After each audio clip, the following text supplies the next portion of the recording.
In political circles, he was called Wally Edge, and he certainly took the edge when it came to deal-making with law enforcement. David Wildstein, who used to look like this and now looks like this, walked out of federal court in his usual deadpan Bridgegate style, in silence.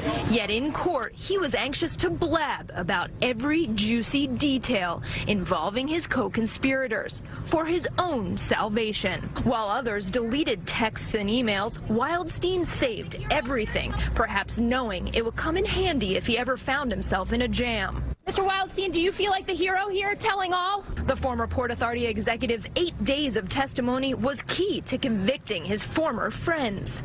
Bridgegate Kelly, Governor Christie's former chief of staff, and co-defendant Bill Baroni, the former deputy executive of the Port Authority.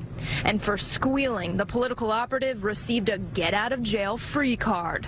Unlike Baroni and Kelly, Wildstein will not see jail time, sentenced to 3 years of probation plus 500 hours of community service, and fined more than $24,000. The court's sentence today of probation was entirely fair and it was entirely reasonable, given Mr. Wildstein's extraordinary cooperation in the investigation and prosecution of Mr. Baroni and Ms. Kelly. Baroni and Kelly maintain their innocence, calling Wildstein the mastermind, who told them the lane closures at the George Washington Bridge were part of a traffic study, not a revenge plot against the Democratic mayor of Fort Lee for not supporting Governor Christie.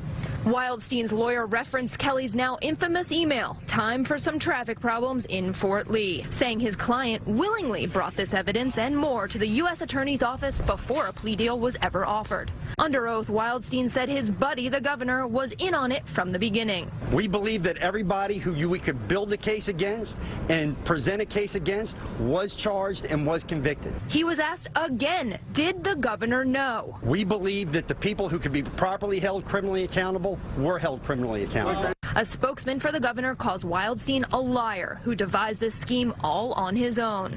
Prosecutors say Wildstein's testimony was worth giving him only probation.